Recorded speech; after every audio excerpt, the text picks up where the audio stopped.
So you guys saw Edwin Diaz, Dodgers, not happy.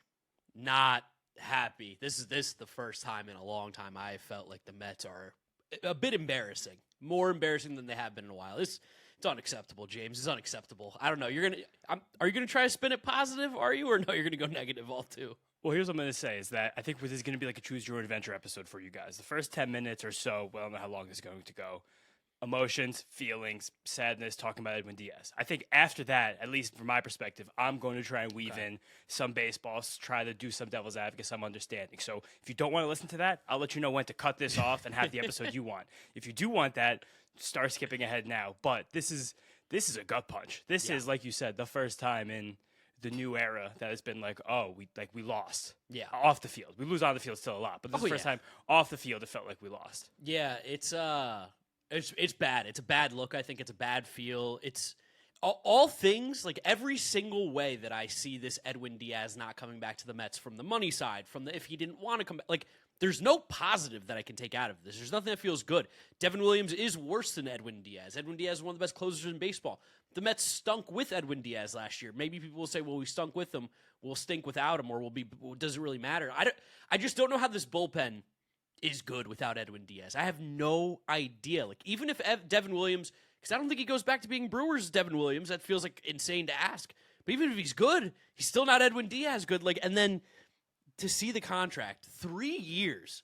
3 years is crazy. It feels like the exact thing that you got from, was it Andrew Friedman's quote, where he's like, if you try and nitpick over like years and contracts and money, you end up signing nobody. It seems like the Mets did that to a T with Edwin Diaz. Yeah, that quote is, if you try to be sensible about every free agent, you will not sign any free agent. But, I mean, it seems like no one wanted to give Edwin Diaz a fourth year in all of baseball. Yes, but he signed to 3. Sure, but like also again, like then we're trying to be a little bit too sensible. Like Edwin for 4 for 80 probably comes. I think that the Mets might have made a bet that no matter what, Edwin Diaz wanted to come back for a similar offer, and that's the bet that was wrong. Yeah. So then now, why the fuck didn't he want to come back? That's the other part too, because there are two sides of this same coin. It's hard to figure out which is worse. If the Mets just got straight up beat on Edwin Diaz, they didn't match or exceed the offer, which that might be what they thought was best, but doesn't seem right now. But the other side of that, if they did match the offer, now we have the reports coming out that the Mets' final offer was 3 for 66, which is basically the same. It's $1 million per year, and ours had slight deferrals. I'm sure the Dodgers had significant deferrals. So Dodgers don't have deferrals apparently as of right now. Zero deferrals? Okay. Right now, there's been no reports of Dodger deferrals that I've seen. We did get beat, but from Joel Sherman and Anthony DiComo, apparently the Mets indicated to Diaz that we have more for you. You come back with another offer, we'll beat it. But he went to the Dodgers and signed on the spot. Yeah, so which of those is worse? Both. Can they both be the worst? Can we have two of the worst? Because I mean, listen, Dodgers, you want to win. Dodgers are going to win. Like they have the best chance to win a World Series every time. If Edwin Diaz wants to chase the bag and also get a ring, there's no better place than the Dodgers. But it's just crazy to me that even if I understand the Mets didn't have, I guess, a chance to come back possibly because of that 3 for 69, but then surely Diaz and his camp knew that the Mets were never going to beat that. Surely if they didn't go back, I don't know. To hear that there's wiggle room, but then find out that you lost is a weird scenario for me from both sides. And it's strange the way this reporting is coming out, because this comes directly from Anthony DiComo. I'm told the Mets offered Edwin Diaz 3 years, $66 million with slight deferrals, and indicated they had some room to improve the figure. Diaz chose the Dodgers offer instead. Someone replied, "Do you circle back to the Mets to give them the last offer?" And DiComo said, "The understanding is no." It's weird. So then, it seems like he wanted the Dodgers more than the Mets wanted him. And it seems like there could have been some room to navigate that middle ground, but it seems like there was kind of a mutual understanding there that we're not going to be together anymore. Yeah, I mean, that sucks if he doesn't want to be here. That sucks, too. I think that's a bad look. I also think just being not the top offer, not being the top bid is also a terrible, terrible look, especially because the conversation had all been 4 versus 5 years for the contracts, really all offseason was, would the Mets give a 5th? If the Mets gave a 4th, he's here. The Mets gave 4 years, he's here. It doesn't seem like the Dodgers would have given 4. It also shows how little we know, because that's what we thought, but this is happening inside. And again, the fact that no one in all of baseball is willing to do that, which is why we thought, and we told you guys this mere hours ago, that we thought this Edwin Diaz thing would stretch for another month or two, because it seemed like he would be kind of steadfast wanting a 4th, or at the time we thought possibly a 5th year. The fact that he signed as one of the next big dominoes to fall in free agency altogether is shocking, especially when it is only for those 3 years. And that's the part that hurts. When you saw those, when Ken Rosenthal tweeted 3 years, I was in the middle of recording my video. I almost fell to my knees. I almost was like, "Are you kidding me? We couldn't beat a 3-year deal." Because even 3 for 69. Again, I understand the Mets might not have been able to go back and counter from what everyone's saying, but like, damn, 3 for 7, he gets the deal done. Is that what I'm hearing, or does he really just not want to be here? And then again, what is the issue? What is the problem? That might have been the worst part of this, because not beating it, like, these offers wound up being basically the same. You know what I mean? You get an extra $1 million per year, depending on how deferrals work out. But you also have to move across the country, change your whole life. That sucks. It's the fact that he was like, no, I'd actually rather go there. I think that's the part that hurts me more. Yeah, the only rationale that I could have that doesn't hurt me is because he wants to win. He wants to have the best chance at winning the World Series. That's the worst one. That's the worst one for vibes and everything going on with all the bullshit we've heard this offseason. Is there a problem? Eric Chavez goes to his fucking Instagram, that asshole, and starts posting about Edwin Diaz laughing, signing with the Dodgers. Like, God, is there something we don't fucking know? Is there more? It seems like there might be. Maybe he just hates the Mets because of the way this whole thing ended. Maybe he feels slighted because he had to deal with a second hitting coach that had access to Excel and biomechanical data, and he didn't think that stuff had a place in baseball. But it's a strange feeling, and it is a strange feeling now around baseball because, again, going back to those 3 years, the AAV for those 3 years is irrelevant. I don't care. Who cares? Like, you get one of the best closers in baseball for 3 years when you thought the market was dictating 4 or 5, and clearly the Dodgers and the Mets both signified, we'll make him the highest AAV closer by a lot. Don't care. Doesn't matter. It's just the fact that that's where it ended, and it seemed to end somewhat abruptly is painful. Especially, like, I don't know, like, we get a little nostalgic about Edwin Diaz as a Met now. Give me like one more minute of just being like, this is also a really bad look for the front office to lose. Bad look for everyone. To lose Edwin Diaz by $3 million. Like, whether or not you had the opportunity to go back or not, like, you probably had an idea what the offers were going to be, and you were not the highest bidder. I understand you don't want to bid against yourself. That's bad practice. But, like, give him what did you want, Edwin? What did you want to come back? Unless he lied to them. Yeah, what if he would have just taken the Mets' next offer and got back to the Dodgers? Or what if he didn't even want to hear the Mets' next offer because Dodgers said this is best and final. If you go back to the Mets, we're not beating it. How'd that make you feel? Even worse. I think that's what I'm getting at here. I'll say this. Out of all things, and I think people are going to hate me for saying this, I'm not mad at Edwin Diaz. I never get mad at the player for this kind of thing. No, of course. Get what you want. Get your bag, get what you want, go win. But, like, from the Mets side, the front office, this is legitimately the first time I've been very disappointed in the Mets front office and David Stearns. It does feel like trying to thread the needle again.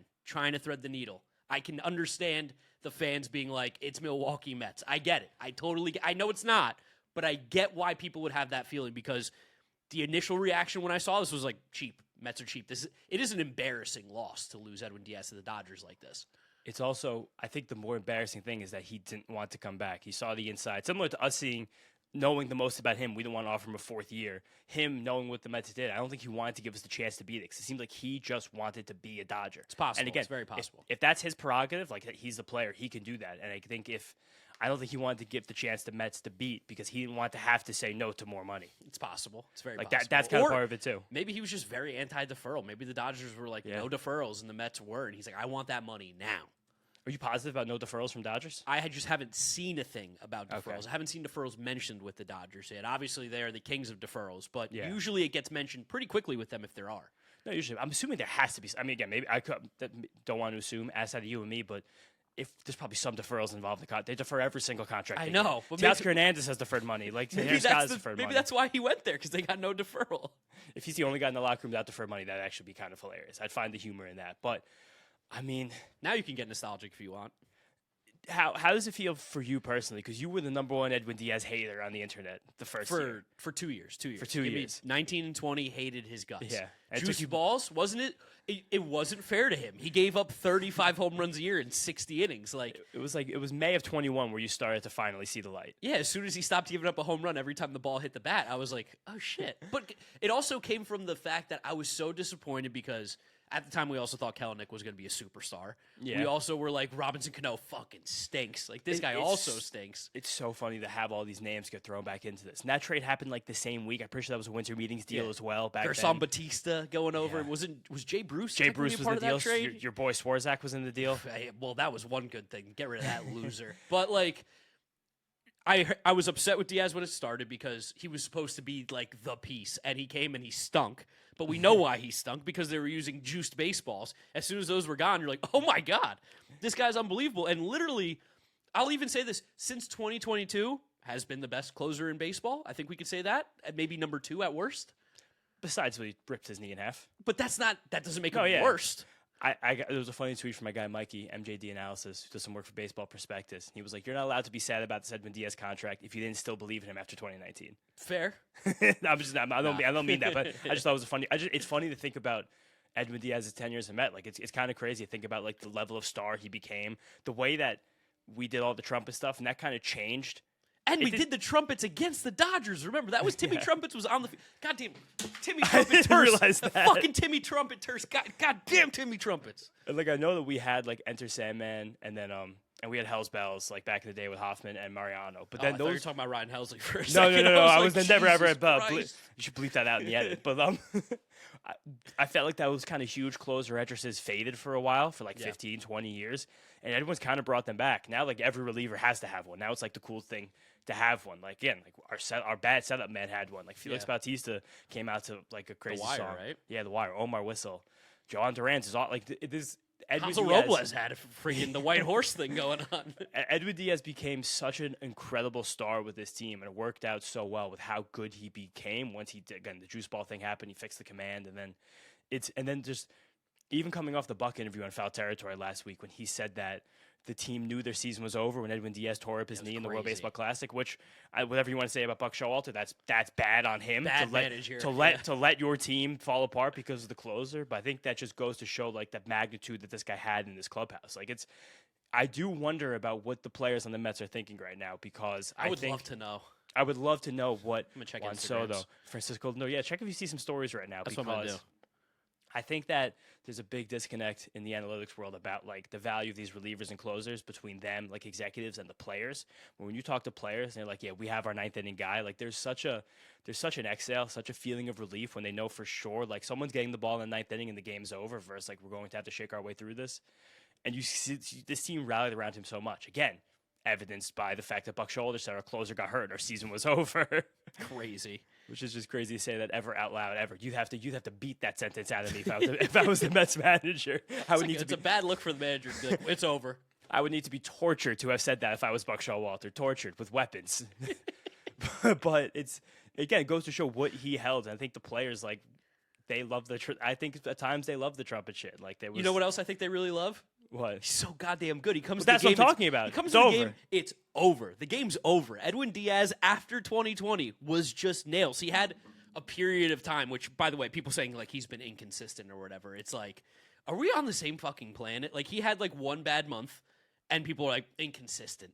His ERA went from 1.5 to 3 1 year. This guy, I don't know if he's the most consistent closer. He's not that good. I'm like, have we lost the plot? And that's kind of what I feel like about this whole move. Is from both sides have we lost the plot? One, are we overreacting to not having a closer? Two, have we lost the plot in that we should have just paid him what he wanted to be a New York Met? It is funny that if you think about Edwin Diaz's 2024 season, it wasn't that dissimilar from Devin Williams' 2025 season, right? Ish.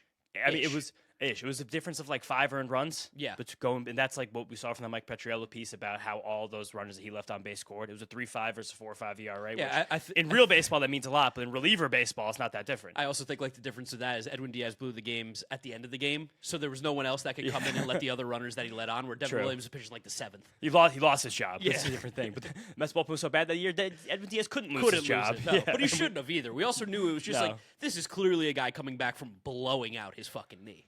For sure, and I do think that is why we're so much more okay with what it was in Edwin Diaz's Mets tenure, inconsistencies. But they're all very easily explainable. We can build the narratives around them, and we wind up being fine with all of them because the 2 seasons around the inconsistencies, including the one we just saw, still one of the best relievers in baseball. And even still that bad year, he still struck out, like 36% of the guys that came to the plate? Well, he's always going to do that. He had 39%. I mean, yes, Devin Williams this year, 35%. But it's I do think that the hardest part of this whole thing, the pill for me to swallow, is that it seems like Edwin Diaz didn't really want to be a Met above all else. Yeah, that and they didn't outbid the Dodgers. Yes, so those two things together, that's where it kind of is like a little stab. Here's the other thing that's terrifying the shit out of me. One, Edwin Diaz was so good against the Phillies, they couldn't touch him. Yeah. We like the games were over when Edwin Diaz came in against the Phillies. Bryce Harper, I feel like, has never gotten a hit against Edwin Diaz. Is it possible? Did he ever do one? Kyle Schwarber couldn't touch him. Kyle Schwarber's back with the Phillies now. After 2019. After 2019. Like, they couldn't touch him after 2019. Well, Gene Segura's gone. Yeah, thank God. That's what I'm saying. Yeah, get him out of there. Like, now how do we get the Phillies out at the end of the game? And then also, at the same time, like, what's this bullpen look like? What in the world are we going to do? That's the part that's really important now, because it seems like we did prioritize Edwin Diaz. We were going after him. The best case scenario for this bullpen was Edwin Diaz and Devin Williams. I did think at the time that was the plan. That was the plan. It still seemed like, again, once you did sign Devin Williams, you didn't have. Maybe he was like, fuck these guys for giving Devin Williams just a bad year, a similar contract to me. Honestly, could be that too. Like, my big brain play might have backfired on the Mets, where they gave Devin Williams all that money, bumped him up to get even more, and then all of a sudden he's like, Devin Williams got that, and you're only offering me an extra $2-3 million a year. I do think, though, players around baseball, and definitely clearly the executives around baseball, definitely still respect the shit out of Devin Williams as a relief pitcher. There's definitely no doubt about that. I think the Mets got like a very unique hodgepodge of anti-Devin Williams over the past year because, one, Pete hit the home run off him. I know. Two, he bombed in his 1 year with the Yankees. So I do think like all of those things happening together, Mets fans uniquely might be the franchise that had the worst purview of Devin Williams of any fan base in the entire league, which I think is kind of a funny concoction for us. It's also just a hard pill to swallow, knowing that this bullpen sucked last year, was bad, and we had arguably the best reliever in baseball. Now we get a guy who's coming off of the worst season of his career, paid him all this money, and we still don't know who's going to even get the ball to him. We have no idea. Again, like that. It does seem like we're going to now prioritize Robert Suarez for better or worse. Like, that's going to be something there. We had the Trevor McGill rumor last night. I'm sure the Mets are going to be chatting up every single team right now for a relief pitcher. Get me after Uribe. You need 3 relievers in this bullpen right now. They need 5. Truthfully. They need 100. Again, we believe in Devin Williams that he's going to be able to turn around. There's still a world where he still gets fucking tattooed again. He didn't get tattooed last year. It was singles. True, but quality contact. Yeah, there's a world where Devin Williams isn't one of the 5 best closers in baseball. Yeah, and that's a problem for the Mets. Yeah. It's a huge problem. He has to be top 5. There's a chance that Edwin Diaz was a more sure thing next year than Devin Williams for sure. Also, like, the Mets might have seen Edwin Diaz's knee over these past 2 years and been like, damn, if you never get to 98 again, it's like, maybe we don't see him as different than Devin Williams. And the Mets might have think they just got a better reliever for $5 million less a year. I can't think that. I don't think they can think that either. And with the AAV... After the deferrals, like $8 million, $9 million fewer a year. It's just, I hate it. I hate this. I hate today. Today's a terrible day. Awful day. Today's a crazy day.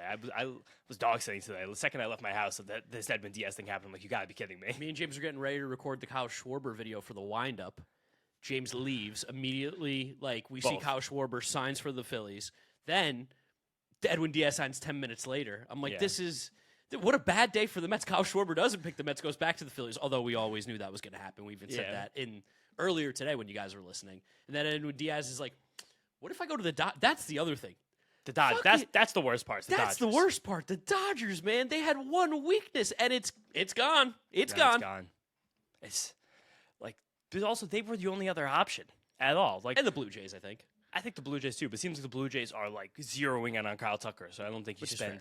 Yeah, which is the right decision for them. That's what they need. But it's like it's painful that you just didn't have the best and you didn't have the opportunity for the final offer. I still can't figure out which one of those is worse. They're 1A, 1B, and they're 1A and 1A. They're the exact same. They're both. It's so bad. It's so bad. This is terrible. I can't. This also feeds into all the idiots nonsense too. We have to hear that more, and I'm kind of in it right now too. Oh yeah, you're like, we're trying to find the guy who did this right now. I know, it's terrible. This is the beginning of a defining moment now for the front office, David Stearns, because he's officially even more on the hot seat than he was. I still don't think he's anywhere close to the real life hot seat. I think the fans will think what the fans think, but I do think that if Devin Williams crashes and burns, which I don't think is likely, but of course anything is possible. That's there too. If he blows a save in April, or if he blows a game in the first week, pitchforks. People are gonna be literally hunting down David Stearns, which is also funny because when you sign players for big money, Steve Cohen's, the Mets didn't give enough money. David Stearns' fault. Yeah, exactly. Good point right there. There's also I got a text from a fellow Mets fan. I would like to keep anonymous. I know he listens to this podcast. I don't want to reveal it, but he said tears were shed. And then in a group chat of his, he's with a Dodgers fan, and the Dodger fan goes, "Damn, doesn't this guy blow out a lot of saves actually?" So again, I think this is a weird hodgepodge situation where, in actuality, the closer, in terms of the whole baseball team, means less than most of the other positions players. Well, that's where I'd like to take this conversation, is because, yes, 100% right. Now, for the Mets, it's a little bit different because they don't have any bullpen. They have one bullpen arm. That's it. There's one guy. We got three. Who? Williams, Minter, Raley. Oh, Rayleigh's back? Yeah, Raley's back. We got the option. I didn't realize that. Yeah. So we got three. Okay, they have three arms. None of them that are even close to Edwin Diaz. And this is something now that I'm going to be looking at the Mets hard to try and do something about. When you have a bullpen that's headed by Devin Williams, the one thing that I was still the most critical about with Devin Williams was that 3-year deal, even though I still think he can be a top-end closer in the league, is that he just doesn't throw hard. Yeah. I am absolutely a favoritist with relievers and gas. Me too. I want gas. And now we saw it. Our top three guys, we don't have any gas. We have a gasless team right now. That's bad. And we went gas last year, which maybe that's also bad. Maybe, but like now, I see them as prioritizing Robert Suarez now or Trevor McGill in the trade market for gas. Like now, we need gas. To not have gas is, I think, bad. Yeah, this money that you didn't give to Edwin Diaz now, because theoretically the Mets just said we have another $66 million. We have no problem spending probably $70 million minimum that we are going to spend now on bullpen, because that's what it signals to me is they had $70 million minimum that they wanted to spend on the bullpen. For Edwin, not for bullpen. Edwin is a tier above, even I think still Robert Suarez. Definitely like Pete Fairbanks. I don't want Pete Fairbanks. No. I'm not saying for one player. I'm saying you can get this guy for 8, you get this guy for 11, you get this guy for 6. Sure, but I'm saying I don't think that budget was earmarked for bullpen. I think that budget was earmarked for Edwin Diaz. Okay, well I hope it is earmarked for bullpen because we need more. We need way more arms. They have to get creative. They have to go out and either sign some guys or trade for some guys like sooner than later. Suddenly, of all the 3 main position groups on the Mets, lineup, rotation, bullpen, is rotation the one that I'm worried the least about improving at the given moment? The way it currently stands? The way all 3 currently look. Yes, 100%. Right? How insane is that? The lineup is still, I think, number 1. I think the lineup's bad. The lineup's horrendous right now. If like it's Francisco Lindor and Juan Soto, like that's pretty much it right now in this lineup. So they need some bats for sure, but bullpens too. Bullpen's definitely too. It doesn't really matter if the starters go 7 innings every game and give up 2 runs. The bullpen's going to blow it the way it is right now. Bullpen's bad. Philip Rivers just signed with the Colts just to make this Philip Rivers signed with the Colts? Yeah, just to make this crazy. How old is he? That's insane. He hasn't played in like 3. Okay, not important. Also, let's think about the fact that Edwin Diaz opted out. He still had 2 more years at 50-something million. So it was like a 1-year extra that he opted out for. Yeah. That part sucks too. That does suck. I think that maybe if he knew right now, damn done it. that. Damn. God. Sucks. But again, this is a unique emotional stew for us Mets fans because I think we all loved Edwin Diaz. I think we loved the redemption that he had, and I think we loved the whole way that his being, his sense, like kind of took over like a big cultural element of this team. Like he was one of the biggest stars on this team for the last few years, and this is also a reckoning from how this offseason has begun. And now I don't know what's going to happen with Pete Alonso. I think he has to be back. He has to be. Shout out to Como back in the first day of the offseason being, I think there's a much better chance Alonso's back than Diaz. We were like, it's totally the opposite. Thought he lost his fastball. Yeah, right. Tacomo's got fucking cheddar still 99 at the black. Shame on us for doubting. Shame on us. People are going to, I don't know if the people who, I mean, people are going to lose their minds if Pete Alonso's not met next year. They have to re-sign Pete Alonso. He has to be back. Also, like the Schwarber contract definitely helps Pete, right? 5 for $150 definitely helps Pete a lot with what he's trying to get. I think it's pretty average for Pete. You don't think it helps him? I think the league they just gave like that's almost like to Pete. It's like, hey, DH $30 million a year for 5 years to only hit. If you only hit, we'll give you 27 a year. I think the league thinks Schwarber's better than Pete. Clearly, no, of course he is a better hitter right now. I'm not saying that, but I'm saying Pete gets a little bit less on the AAV for the 5 years. He probably gets to a number that he's not reaching right now. I think so, but I think that Schwarber's just a tier above Pete. I think that he's last year. I think the league likes him more. Yeah, I guess I don't know. I think the league likes him more, but we could debate about which of those two players you'd rather have for the next 4. I think there's still no chance Pete gets 5 years, truthfully. Okay, we'll see. I think 4. And again, the fact that Diaz only got 3. I know it's crazy that Diaz only got 3. It's really the way that these front offices, everyone thinks exactly the same is crazy. It's kind of like a scary. It's kind of a scary thing about like collusion. Where the future of baseball is going is that it's like the differences between these deals was like $1 million per, and we don't know how the deferrals even make those deals look. And you have to incorporate like a move across the country. It's like it was the same. It was a little bit different. It's fucking crazy. Damn it, man! This sucks. What a horrible day for the Mets. The fact that the Dodgers is by far the worst part. And they're so damn good. To me, it's the worst part is that it seems like he didn't really want us. I know. He seems like he wanted us less than we wanted him. I think that's fair. That hurts like hell. They all hurt. It all hurts. It all doesn't feel good. I don't know. You got anything else to talk about here? So we just had a brain blast. I don't know where this is cutting in, but it's cutting in at some point. Remember when Adam Ottavino said those comments about Carlos Mendoza handling the bullpen and how irate he got? Adam Ottavino is one of the most chill guys ever. Does this have something to do with it too? Maybe, because we also got the report from Abby Mastracco from the Daily News that the feeling in the Mets are shocked since Edwin Diaz indicated to them he wanted to come back. And then, of course, playing off the news that the Mets told him there was more to come back to beat the final offer, and he didn't give the Mets a chance to come back. So maybe Diaz just was like, 2 of these, peace out. I have the transcript of what Ottavino said. Do you want me to read that right now? Read it out real quick. It's kind of long, but I'm gonna rip through it. You guys know how fast I could talk. And this is the other issue, and this is something that really upsets me deep in my soul because, man, I've talked with every single one of these guys about having to take control over their own career because the team is not going to keep them healthy. Well, first off, I'm just take control over your own career. You know how you do that? You pick where you go. Yeah, big point right there. They need to find a way to keep themselves healthy. McGill goes down, Garrett goes down, Kranick goes down, Daniel Nunez goes down, Danny Young goes down, all Tommy Johns. Not to mention Drew Smith, who also was like, peace out, guys. Yeah. And then there were reports that maybe he wasn't healthy. And Drew Smith on his Instagram said, I'm healthy. Rarely had a Tommy John. It's just too many injuries. They have to figure out something, whether it's the protocols, whether it's the way Carlos uses these dudes so haphazardly, whether they even care about keeping guys healthy or not. They need to be better than this. This is embarrassing. This is actually pathetic, like really pathetic. I would never let this happen. And this is, Adam Ottavino is chill. Now he's bubbling. I would never let this happen. If I was on the team last year, at least half of these guys would not have blown out. I would have protected these dudes myself. I would have had to jump in front of them myself. Unfortunately, there was nobody willing to stand up and talk to Carlos this year. It was just me, I guess. So a little bit of an issue there. And they continue down this path. They're going to be Fucked. He spelled it out.